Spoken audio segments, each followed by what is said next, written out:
तो नमस्कार दोस्तों, आगे इस वीडियो की चर्चा में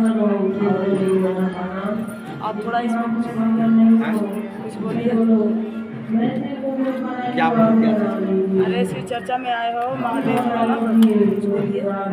हाँ, यहाँ शिव गुरु पर चर्चा हो रहा है और आप लोग भी आइए महादेव गुरु के चरणों में कुछ सोचिए विचारिए और महादेव को गुरु बनाइए। और महादेव के चरणों में बहुत सुकून है, सुख शांति भी है। आप लोग देखिए इस लाइन में आके, और हम भी आ गए हैं शिव गुरु का भजन में हाजिरी लगाने के लिए। तो आइए हम दिखाते हैं।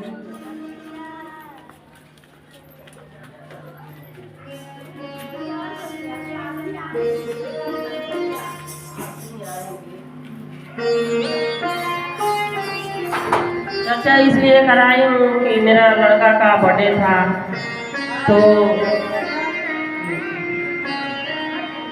इसलिए कराई हूँ कि मेरा लड़का का आज बर्थडे है।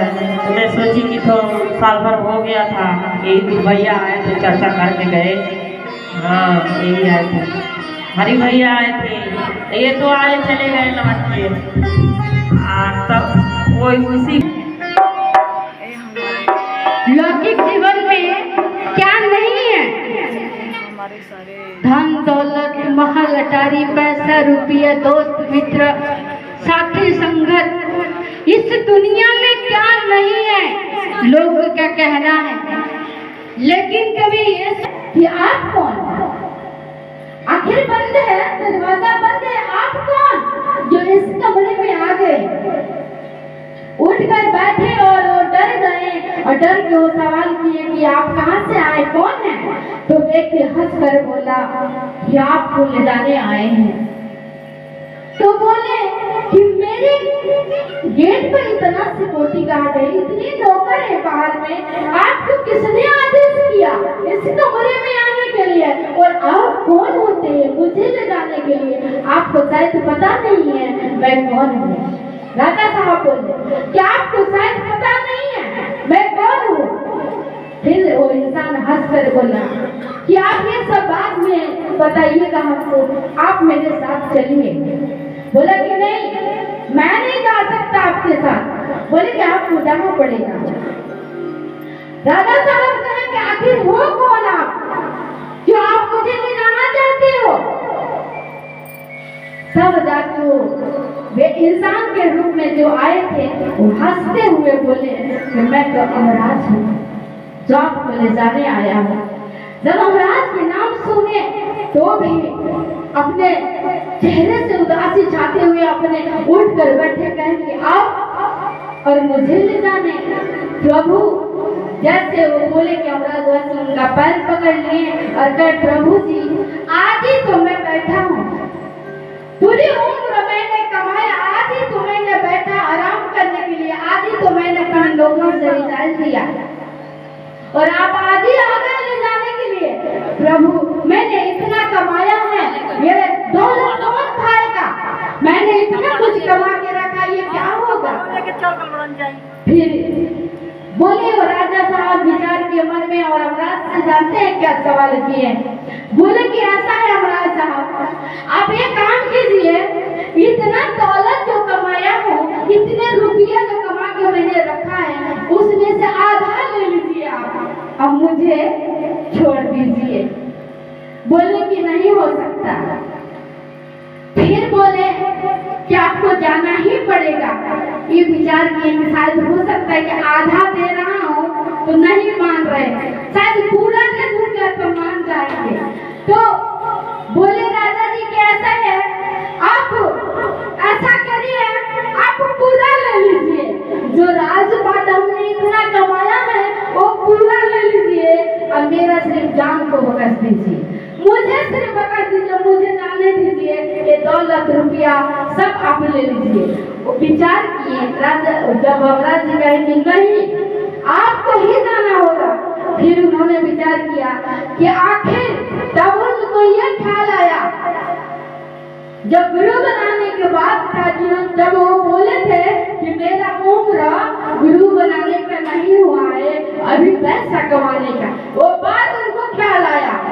कि मैं कभी कुछ किसी से कहा था, याद आया और उन्होंने उस समय विचार किया कि यही सत्य है, ये रुपया दौलत पैसा किसी काम का नहीं है। इतना कमाया हूँ लेकिन आज एक क्षण के लिए ये जिंदगी खरीद नहीं पाया। दौलत इतना कमाया पर एक क्षण के लिए इस जिंदगी को मैं खरीद नहीं पाया।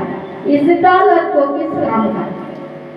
अगर आज गुरु बनाना होता तो मुझे ज्ञान मिला होता तो शायद वो ज्ञान आज मेरे साथ होता। आज तो दौलत दे के भी मुझे छुटकारा नहीं मिल रहा है ना। उन्होंने अपने महाराज जी से कहा कि सर महाराज जी ऐसा कीजिए, मुझे 1 मिनट का सिर्फ समय दीजिए, मैं आपके साथ चलूंगा, पर 1 मिनट का समय दे दीजिए। महाराज जी बोले कि ठीक है। उन्होंने एक कोरा कागज लिया और एक पेन उठाया। बगल वाले कमरे में उनका एक बेटा सोया हुआ था। उस बेटे के लिए एक लेटर उन्होंने लिखा, कहा कि बेटे मैं तो जा रहा हूँ लेकिन तुम ऐसा नहीं करना, क्योंकि इस दुनिया में दौलत रुपया तो बहुत कमाया लेकिन वो दौलत से मैं अपना जिंदगी को खरीद नहीं पाया। इसलिए बेटा तुम ऐसा नहीं करना, क्योंकि दौलत कमाने के लिए और गुरु बनाने के लिए समय अलग से नहीं मिलता है, सब एक ही साथ मिलता है। उसी उम्र में आप दौलत भी कमाइए, उसी उम्र में आप गुरु भी बनाइए, उसी में पढ़ाई भी कीजिए, उसी में ज्ञान भी पाइए, सब एक साथ मिलता है। आपका 60 से 70 साल का उम्र मिलेगा, उसी उम्र में आप किसी का बेटी बनिएगा तो किसी का माँ बनिएगा, तो किसी का सास बनिएगा, तो किसी का नानी बनिएगा। उतनी ही उम्र में आपको सब कुछ बनना है, अलग से समय नहीं मिलता है। इसीलिए आप लोगों को जीवन में अगर गुरु ना हो तो विनती आप लोगों के जो लोग सिर्फ गुरु नहीं बनाए हैं, आप लोग गुरु बना लीजिए और 3 सूत्र का पालन करते रहिए। मात्र पहले में दया मांगना, दूसरे में चर्चा करना और तीसरे में नमः शिवाय से प्रणाम करना। इस 3 विधा के अलावा चौथा विधा ना हमको मिला है ना हम करेंगे। क्यों? क्योंकि साहब के कहना है कि यही 3 विधा से शिव मिले हैं मुझे और तुमको भी शिव इसी 3 विधा से मिल जाएंगे। चौथा में अगर करिएगा तो भटक जाइएगा। चौथा विधा कुछ नहीं है, दया मांगने से आपके गुरु का दया होगा और चर्चा करने से आपको ज्ञान बढ़ेगा और नमः शिवाय से प्रणाम करने से आपका ये किस्मत का ग्रह मिट जाएगी। इसीलिए आप लोग दया मांगिए, हे शिव आप मेरे गुरु हैं, मैं आपका शिष्य और शिष्या हूँ, मुझ शिष्यों पे दया कर दीजिए। हे सरकार आपके आदेश के पालन कर सके। और दूसरे में कहना है जो भाई बहन शिव को अपना गुरु नहीं बनाए हैं, उन भाई बहनों से कहना है कि भैया दीदी मैंने शिव को अपना गुरु बनाया, आप भी शिव को गुरु बना लीजिए। शिव गुरु दया करते हैं। और तीसरे में 108 बार पंचाक्षरी बीज मंत्र द्वारा गुरु के चरण देख के नमः शिवाय से प्रणाम करना है।